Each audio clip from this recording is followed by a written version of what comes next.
दोस्तों नमस्कार। दोस्तों, प्रधानमंत्री श्रीमान नरेंद्र मोदी ने आज लोकसभा में एंटी पेपर बिल पेश किया है।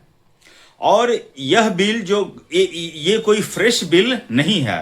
यह बिल जो है 2024 में पास बिल का संशोधन रहेगा और इसमें 3 चीजों पर प्रमुखता से जोर दिया गया है।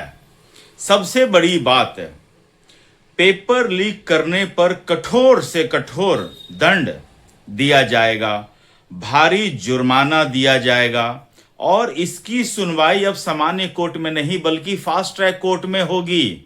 और इसकी सुनवाई 3 महीने के अंदर, एक बार आरोप तय होने के बाद 3 महीने में कार्रवाई खत्म करने की इसमें बात रहेगी। तो इसी विषय पर आज हम लोग बात करेंगे। दोस्तों, जब से पेपर लीक का मुद्दा उठा है और जब से कॉकरोच जनता पार्टी ने आंदोलन करके देश के शिक्षा मंत्री का इस्तीफा लेने में सफलता हासिल की है, मुझे लगता है कि प्रधानमंत्री नरेंद्र मोदी को चैन नहीं है।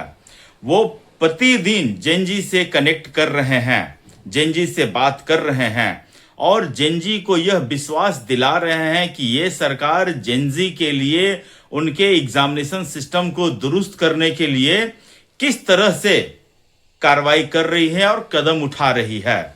इसके लिए सरकार ने 2 लेवल पर कदम उठाए हैं।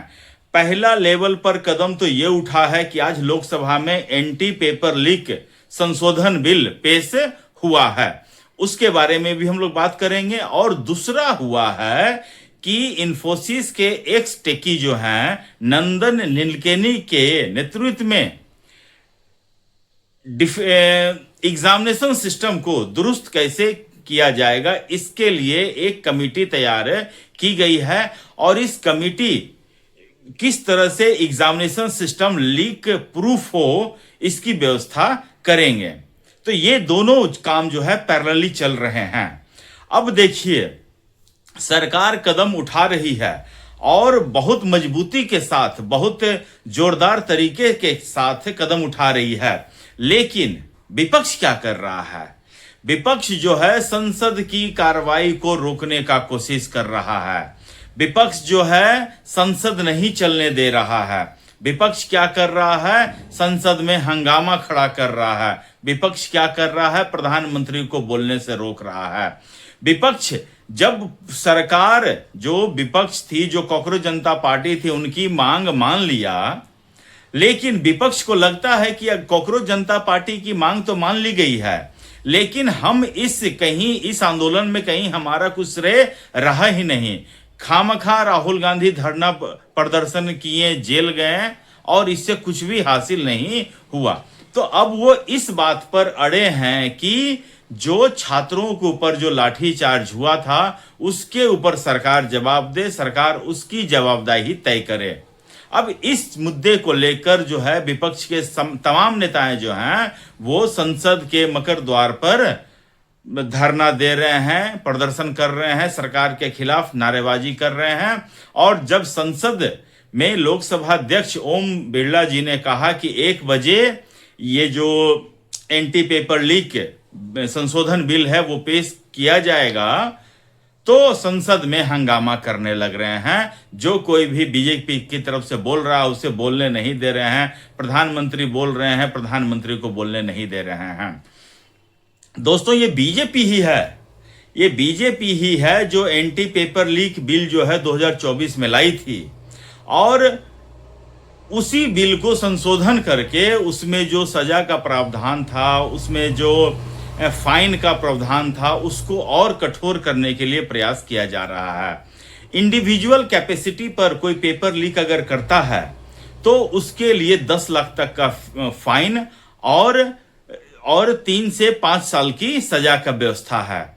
लेकिन अगर कोई ऑर्गेनाइज्ड वे में पेपर लीक करता है तो उसके लिए 7 से 10 साल तक की सजा और 10 करोड़ रुपए तक का जुर्माना का व्यवस्था किया गया है। आप सोच लीजिए कि इसको ऑर्गेनाइज्ड क्राइम की कैटेगरी में रखने का प्रयास किया जा रहा है।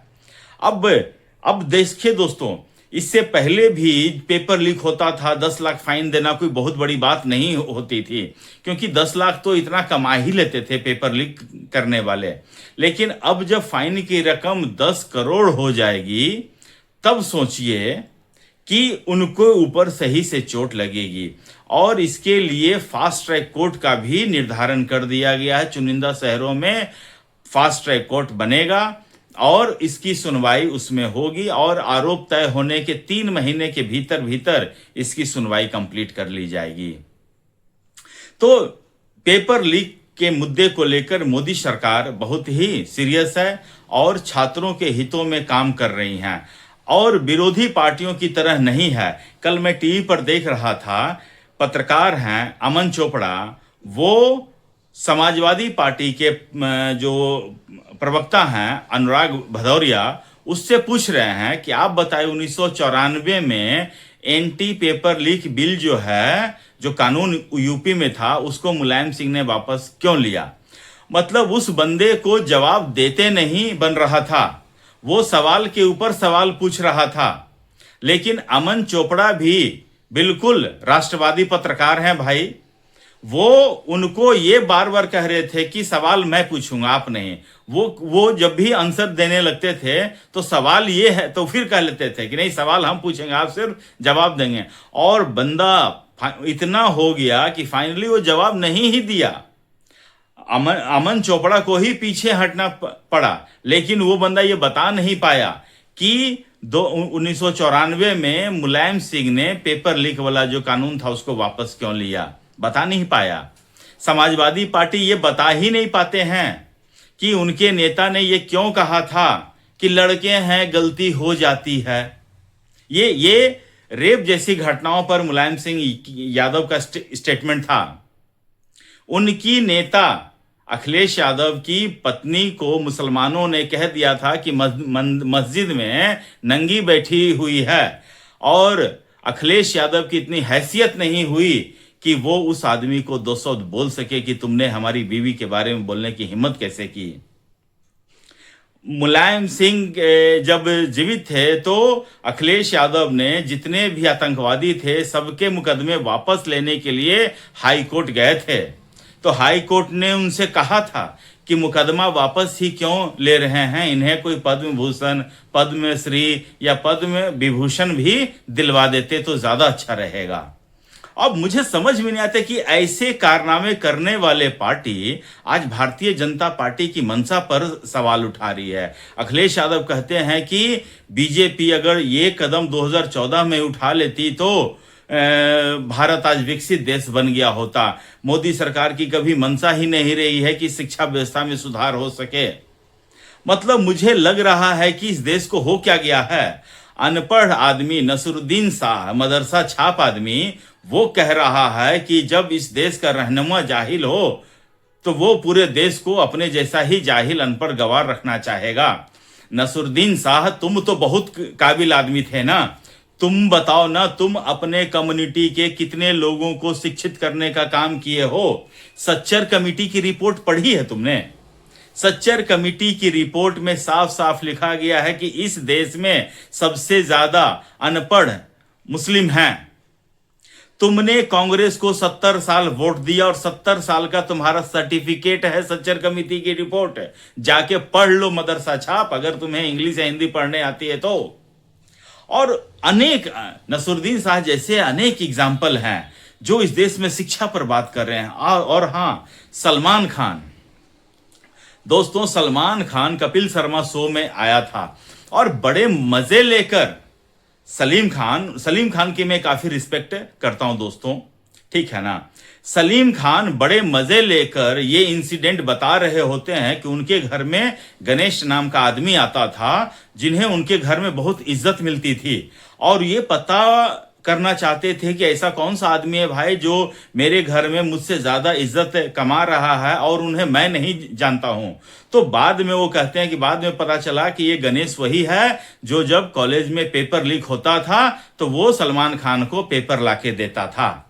और आज सलमान खान कह रहे हैं कि इस देश में पेपर लीक नहीं होना चाहिए, और धर्मेंद्र प्रधान के इस्तीफे पर कह रहे हैं इस देश की जनता में है दम, वंदे मातरम।